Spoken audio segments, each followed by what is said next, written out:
Yeah, so that's exactly the point of this talk. So I'll be addressing sort of a system that they're currently building at Forbes that incentivizes members of the data science team or other members of Forbes. If you're a software developer, you're more than welcome to join, to try out their ideas against a specific business indicators. And if those ideas succeed, and a statistically relevant matter, then we keep iterating over these ideas. If they fail, they just go to our very nice graveyard. So here's what I'm going to cover today. So I'm going to talk a little bit about the motivation and why we decided to work with bots, and the problem area that they're trying to solve, how we collect, analyze, and make recommendations, sort of the cycle of data science of social media data, and the problem that we're trying to solve specifically, which is the problem of publication optimization. And this is where the bot initiative comes along. And finally, some conclusions and opening to questions. So I work at Forbes. Forbes is a very large, we're 100 years old. I'm very happy to celebrate. And Forbes started as a magazine, and we're very well known for that printed publication. Now, we also have a very large website that publishes articles in a number of different topics. It largely caters to the business industry, but we publish articles in all sorts of things, from celebrities to video games to technology, etc. Now, different than other of my colleagues here, for instance, BuzzFeed, a lot of our traffic comes from search engines. So people search things on Google, and Google's mysterious sauce suggests them to come to Forbes. So there's a number of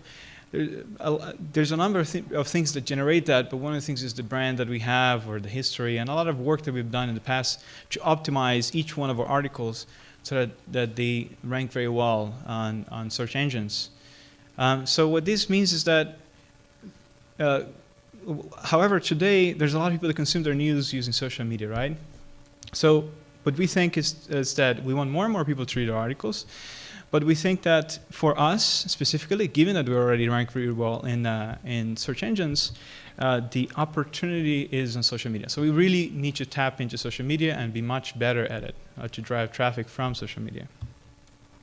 Now, given that traffic is important, I don't have to convince you about that, understanding the phenomena that generates that traffic is not a trivial problem. And if you ever work with this, there's a lot of things that you start to understand about it, but things change quite quickly, and there isn't a single solution that works. And I think the key takeaway is that data science teams become relevant exactly because this phenomena is hard to understand. So I want to challenge your intuition here as data scientists, and I want you to tell me, among these 4 articles, which one generated the largest amount of social media traffic in absolute numbers. So on the top left hand, we have an article about the eclipse. Number 2 is an article about Apple. Number 3 is an article about celebrities. And number 4 is an article about business schools. So if you will humor me, which one thinks is 1? Oh, there you go. Excellent. Good choice. 2, Apple. 3, celebrities. Well done. And 4, business schools. Yeah, I suppose. Now, I didn't give you a lot of properties. Imagine this is just a headline, and that's fine. I think this is the point of the exercise. But I think the reason why I've chosen these 4 articles is that I think your intuition is largely right. Celebrities and Apple, these things do perform quite well, but you did get it wrong here. And there's a lot of reasons why. I mean, and just by pointing this out in hindsight, your intuition will also tell you things. Oh, maybe this is a list, so lists carry some sort of traction, or this is about a phenomena that happens very rarely, so people maybe have pay more attention to that phenomena, or maybe this is advice, so there's a prescriptive aspect to it, so people want to be seen when they share articles as being smart, as telling you something.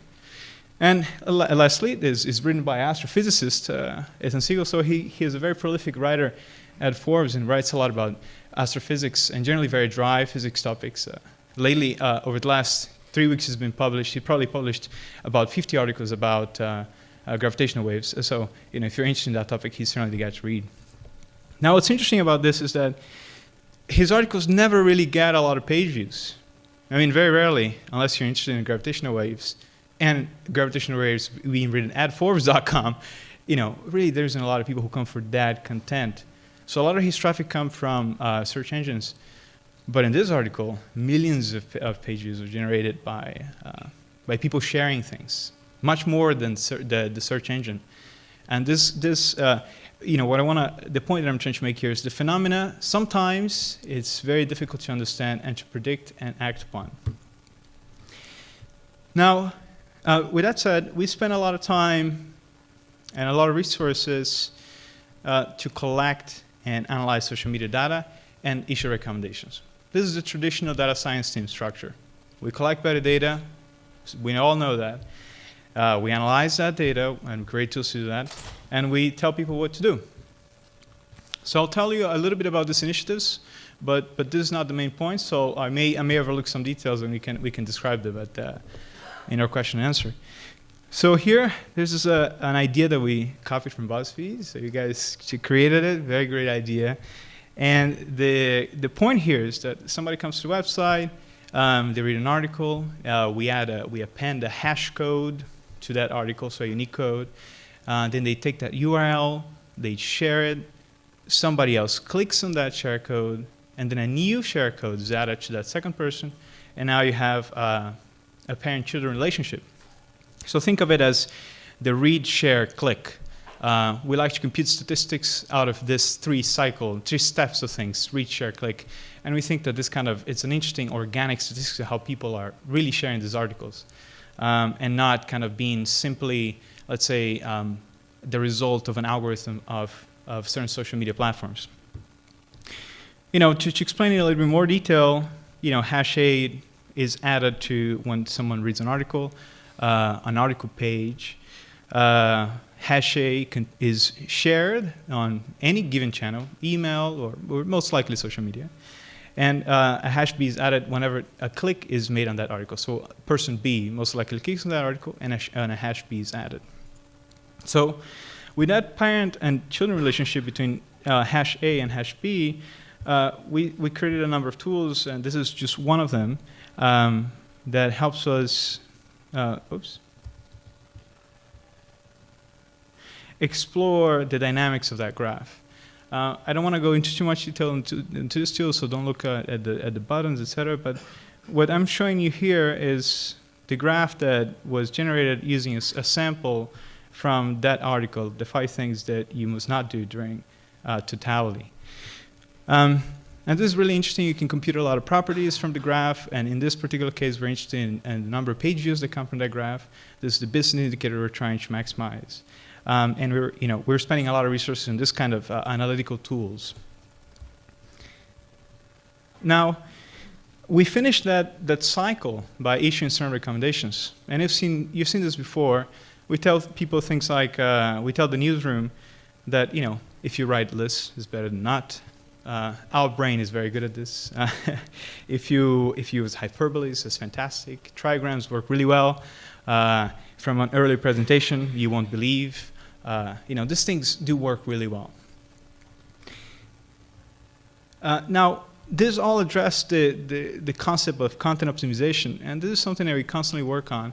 But I want to pivot here on this presentation and challenge the idea. I want to make a provocation here. So the point here is, I think the traditional data science cycle inside corporations like Forbes is that your insights lead to action. And that action is generally not taken by the data science team. It's taken by some other people. But you inform that action. You tell people what to do, and you try to substantiate it with some technique. The problem with this is that the business indicator you're trying to change here is indirectly related to your work. It's most likely related to how people implement those recommendations. Now, what we are really trying to do at Forbes, at my team, is we're trying to be directly responsible for business indicators that we have direct impact upon. So we're trying to move from insight to product. And that product is measured by tangible business indicators. Now, when we were working on this problem of, how can I bring in more social media traffic, we were working with our social media team and we were trying to understand with them what are the main problem areas. What can we do to bring more social media traffic? And there's a lot of things that one can work on, but they start to tell us really, really obvious things, such as all of our social media team is based in New York City, and we're a global website. So whenever people are waking up in India, there's just nobody. The stream is not being fed with Forbes content. So that's an obvious thing. Maybe we can publish things at that hour.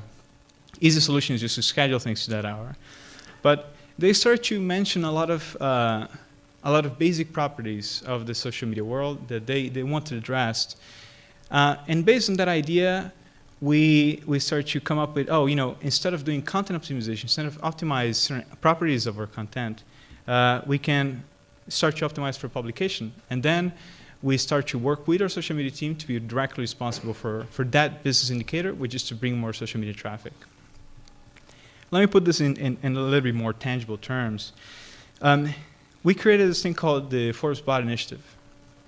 And the Forbes Bot Initiative inside a science team means that we want to productize models in a way that that involves the creation of a lot of really small agents. So we want to try a lot of different ideas, and the models need to become independent small agents that can do things to alter that specific business indicator, which is bring social media traffic.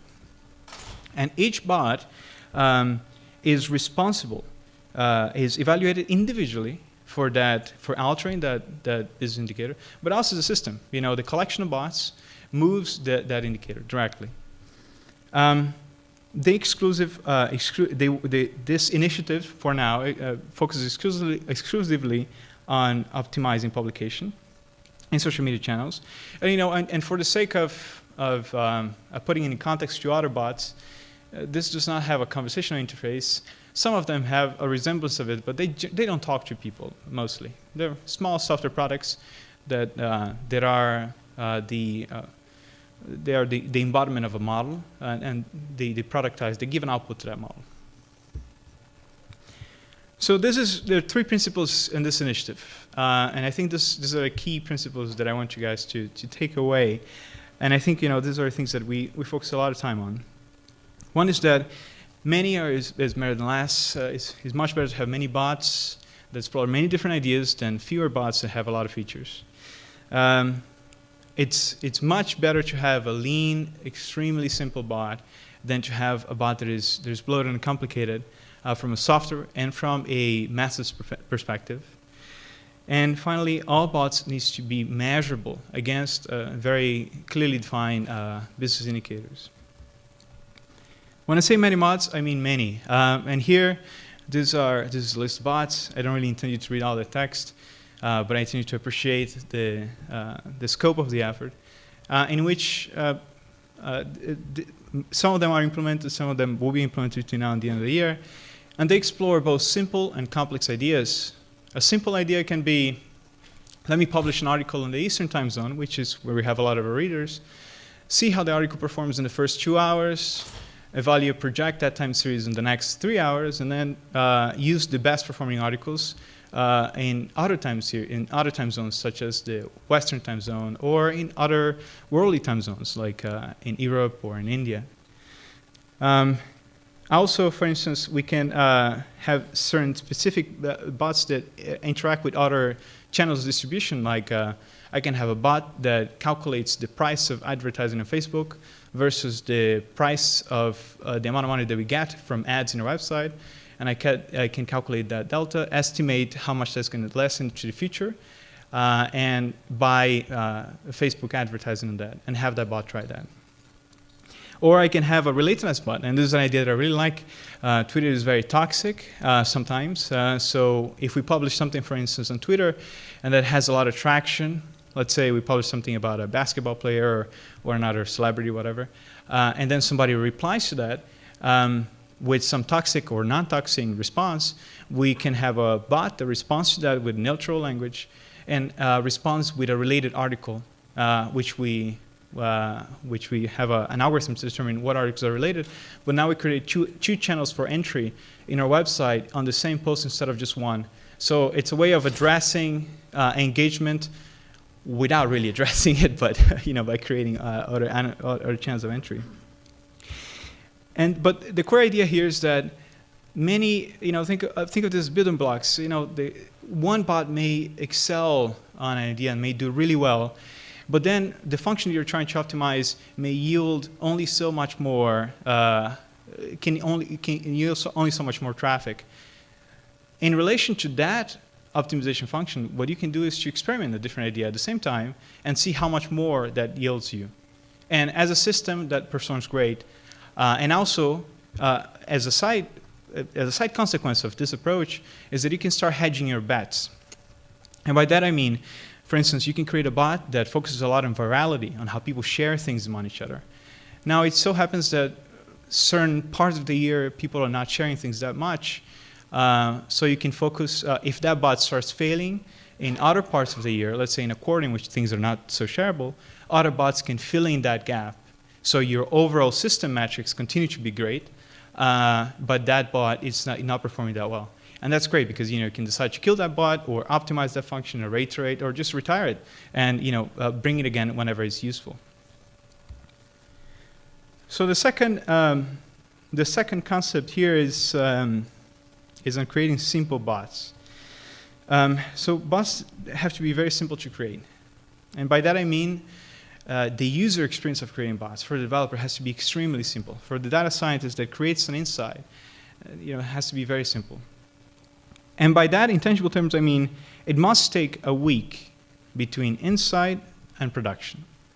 So what I mean by that is that if you're, as a data scientist at Forbes, you come up with an insight and you realize that people who speak this kind of language on Twitter are more keen to share articles at this hour of the day, we want you to use that insight and the result of that trained model to generate more traffic to social media, to create a bot in 1 week period. So we don't want you to worry about anything else. In 1 week, of course, the investigation may take a lot of time, but in 1 week, after you have that insight, you have to be able to productize that bot. And how we do this, there are two major areas of work. One is operation abstraction.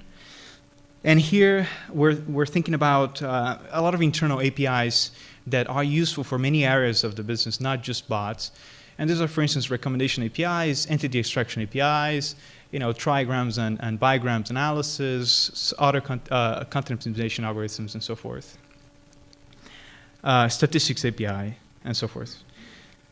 And the second area is the publication and measurement. The publication and measurement operations on social media is this area is abstracted into a large piece of code. So basically, if everybody needs to post on social media, let's abstract that piece of code into its individual larger software, and then the models become just models, just nimble models that can be executed in your own Python notebook, if you're so inclined.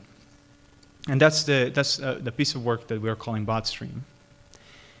And the second area, which is one of my favorite areas, and I'm always thinking about this when I'm developing software, is I love the problem of developer experience.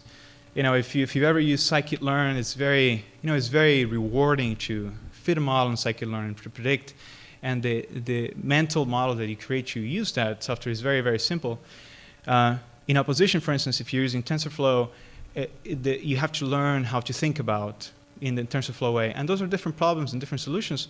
But the idea here is that I love developing software thinking about how other developers will use it, and particularly will use it to create some sort of useful product out of it. So here, we're thinking about creating a series of Python packages, and we'll show you a little bit of how this works, so that people can create that bot really quickly and put it into production really quickly.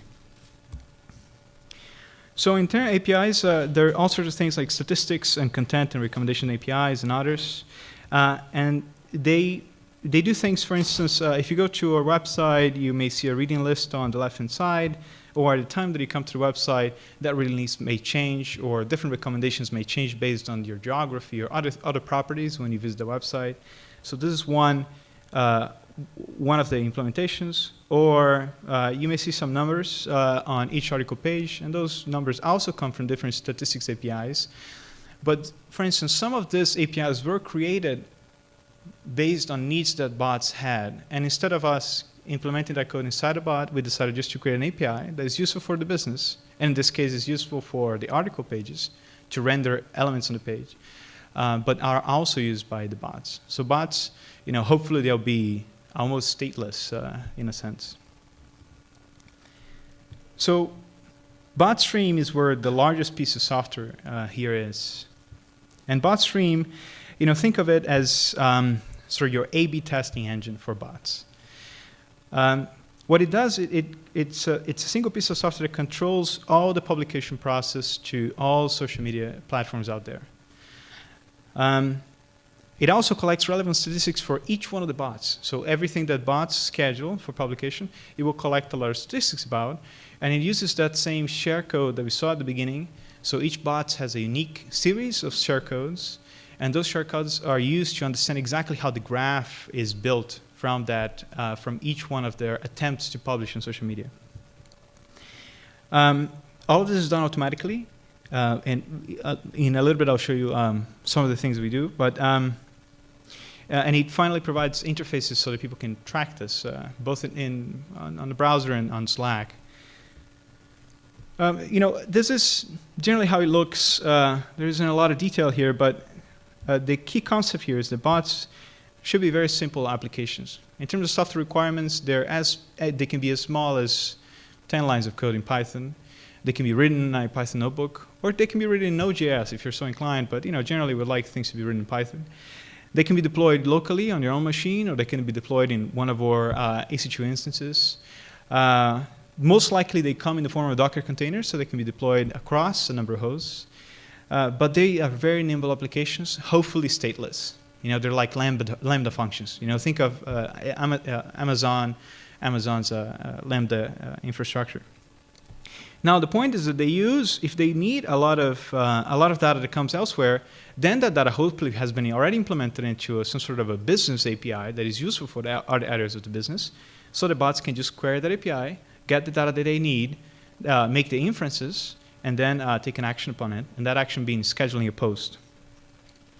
It requests BotStream for that post to be that article to be pushed into a certain social media channel or in all social media channels. BotStream is where it also contains it contains a queue, a basic queue of publications, and contains a scheduler that tries to publish things at the hours that have been requested to be published. But it also includes a lot of business logic not to make mistakes.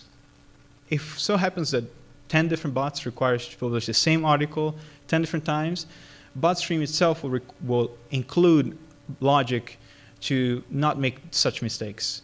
So it's kind of a gatekeeper for the bots who do not know of each other to avoid the bots from making mistakes.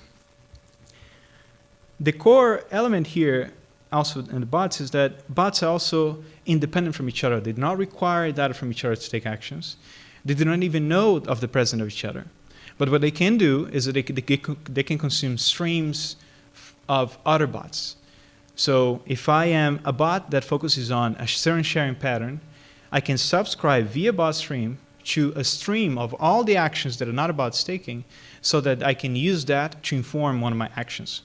So basically, bots can consume data from two large pools of data. One is our internal APIs or external APIs, and another one is the streams from other bots. And that combination can yield some interesting results. Yeah, so that's if you join the data science team and if you're part of the bot initiative, most likely you're just focused here, and there's a lot of other people working on the other parts of the system, but most likely you're only focused on this part. So we have a nice little Slack interface. You can ask things to it in Slack, and we have a very nimble UI that you can check things and see when they're going to be published, and checks the statistics of each bot, and etc. Nothing there is remarkable. Now this is what a very simple bot will look like. And here by a model, I'm taking the liberty of a model meaning a random choice between an array of previously generated articles. But here's the concept that we're trying to push forth when we think about improving the developer experience. If you want to create a bot, you can just start by, well, let me import the BotStream library. Let me import the Forbes library so I can have access to other internal APIs. Let me get a list of articles that are popular. Let me randomly choose one of them, and let me schedule the article for publication. That's it. And I think this developer experience allows you to focus a lot more on this part of your code, on creating your model. Maybe you want to train a deep neural network to understand how certain sentences in articles are related to each other and understand if one article is going viral. Maybe you can use that relationship to post a different one. But the whole point here is that you have to spend a lot of time here on creating the model and coming out with that array of articles that you want to publish and when you want to publish them. And finally, just ask for the schedule to do it itself. Just ask BotStream to do it itself. Finally, you can evaluate the results of that bot. You can collect statistics of that bot, and BotStream will give you a lot of the statistics, so you can analyze yourself how well you're doing.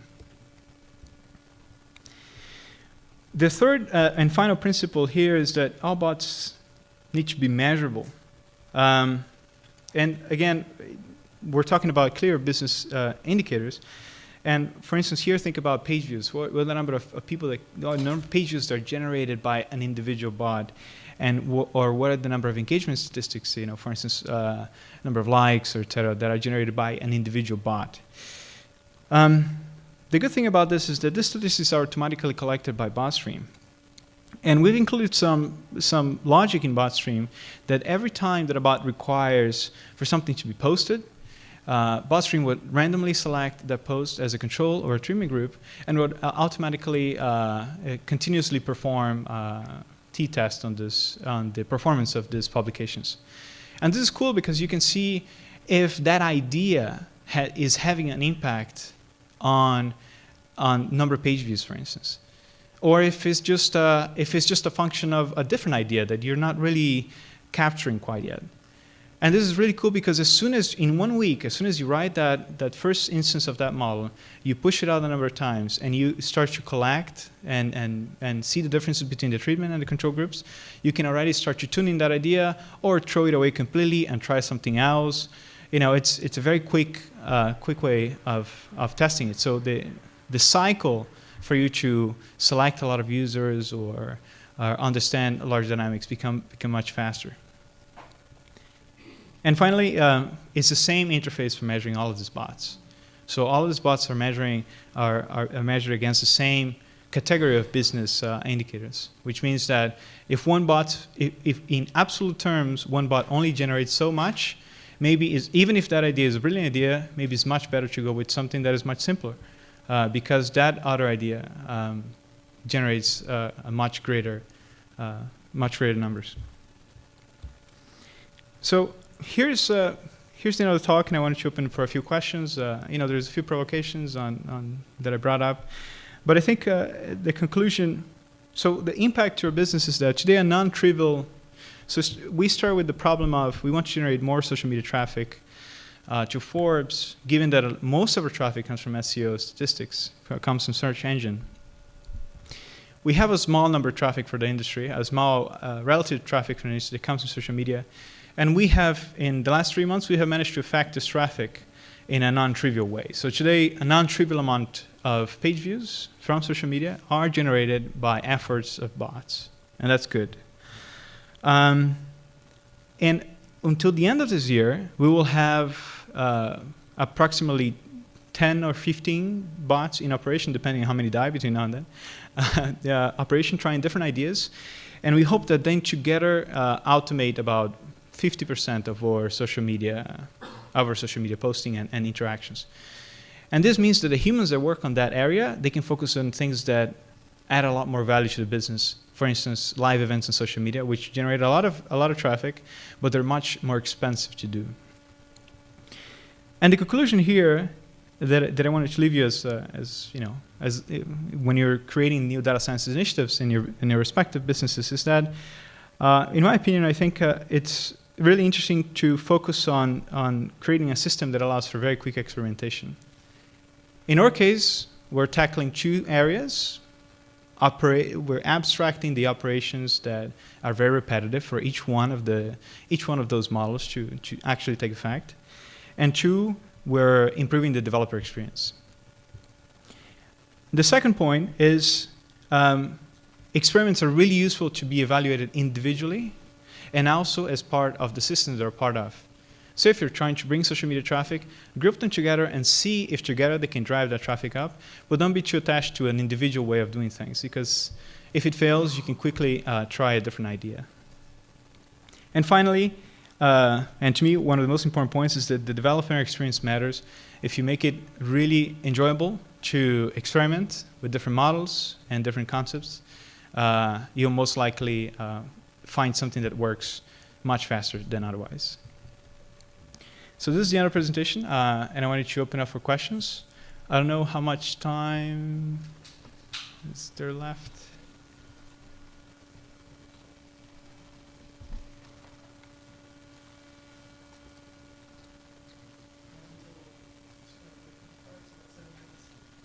Oh, good.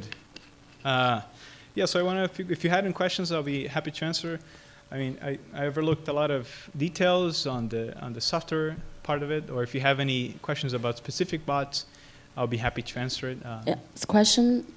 So I think there's a microphone. Yeah, I'm ready. Have one. I wonder, what do you think is the biggest clear advantage that bot has over having an actual analyst to run this kind of analysis on databases? And like, is that the bot just replace like a regular analyst role? No, that's a good question. I think the analyst will create the insight. The bot is the software implementation of that insight.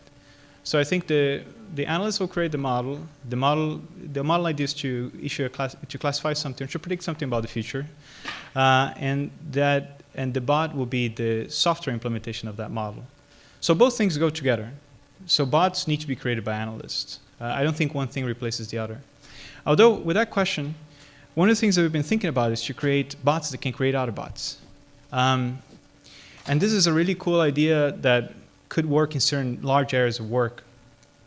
For instance, given that we're a global website, how could we create a bot that is able to study, for instance, how different topics or different kinds of publications react with different audiences around the world, and then based on the findings of that, instead of creating, for instance, a very large neural network to adapt to each one of the areas of the world, creates a small neural network that just focuses on the area of the work. Let's say an India bot that just focuses on posting things relevant to India, or a China bot that focuses things relevant to China, and so forth. So with that said, yeah, maybe in that case, it will give us more time so we can enjoy our lives. But otherwise, both things, bots require analysts right now. Sorry, there's a microphone. Hi, my name is Mike. Thank you for the talk. So you do some analysis on the titles of the different posts. Do you do any analysis on the content of the article in a way to suggest to the editor that they should be using shorter sentences, longer sentences, different words? That's a really great question. Here I only focus on the bot initiative. We have so the way that we publish things, that we have a CMS, articles. Generally writers will write things in Word, for instance, and they will put it in the CMS and they publish it.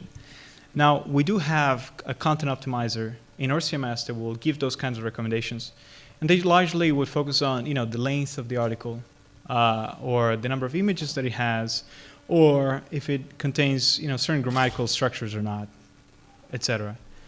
Now, what we want to do in the next quarter is to have people write articles directly on the CMS, and have, as they're writing an article, have sort of, I think in a previous presentation by our folks that were talking about how to help students get student loans, kind of have that human, assist the human with an AI system. So as they're writing an article, have that model keep suggesting things. For instance, you're writing an article about DeepMind's latest paper, an AI article. That article is about how now you don't need to use games to train a new Go model to perform better than humans. You can just teach it the rules and it will train itself. Now, as you're writing the article, one of our ideas is that as you're writing it, what we can do is that, instead of writing, Google has been working on open source software to make this more available. One of the things that we can do is that we can suggest that author to include, maybe you want to include a link to TensorFlow and include an entity there. And by adding that entity, we estimate the article to perform better than otherwise. Yeah, so it's a long-winded effort to say we're thinking a lot about that. And right now we're in a new iteration of ideas to make that process of collaboration between human and sort of AI as seamless as possible. As you're writing it, keep suggesting you things, entities, and different grammatical structures or images, and it's all measured against an estimate of how we think the article is going to perform.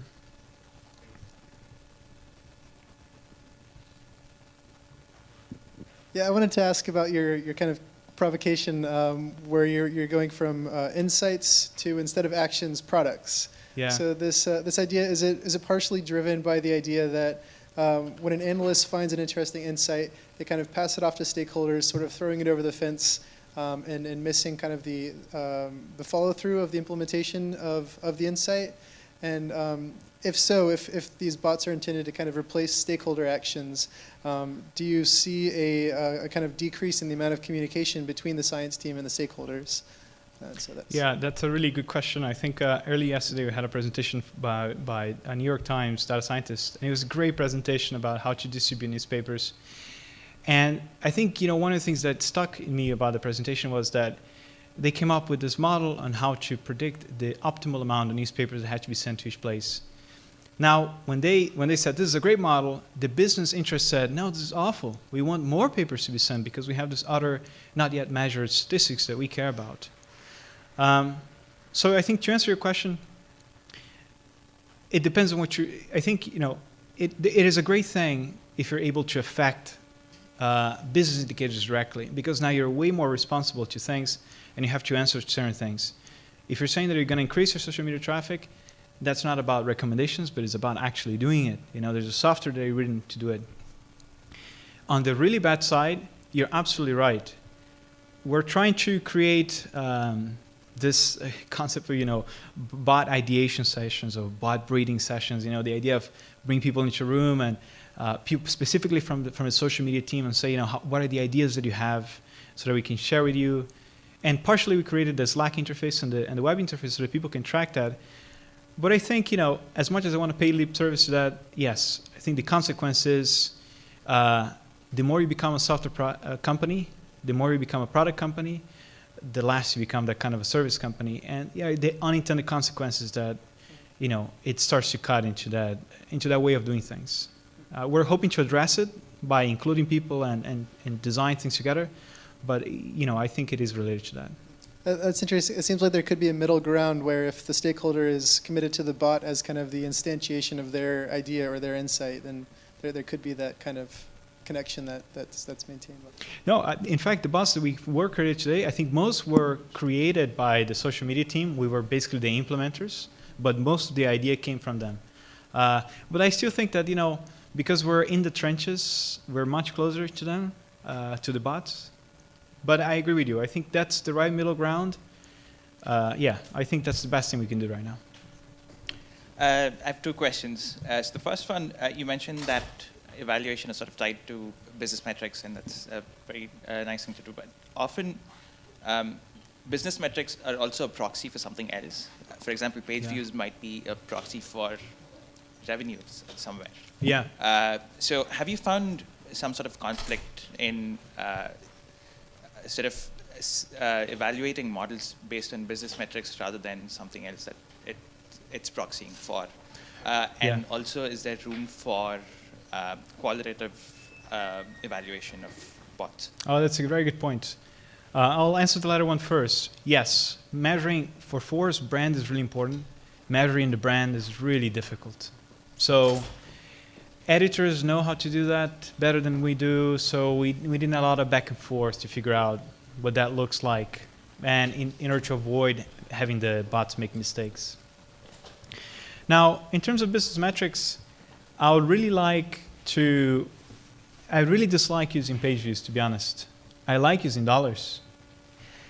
It is really difficult to use dollars for a lot of reasons, but we're pushing to use dollars. We're really, really pushing to use dollars. We're really pushing to the ticker that changes is a dollar ticker, because that is our business. We want articles, for instance, go back to the CMS, somebody's writing an article. If they add TensorFlow and a link to the TensorFlow library on GitHub, if the dollar ticker now moves a couple $1,000s, that's great. And I think that's a great motivator for everybody to understand how to impact the business. So we're moving more and more to that. There's a lot of challenges if you work with programmatic advertising. You may have realized it's difficult to actually estimate how, but we're working on using dollars versus other metrics. Yeah, but ideally we want to use dollars for everything. Okay. My second question was going to be about elaborating on something, but I suppose you can take that off.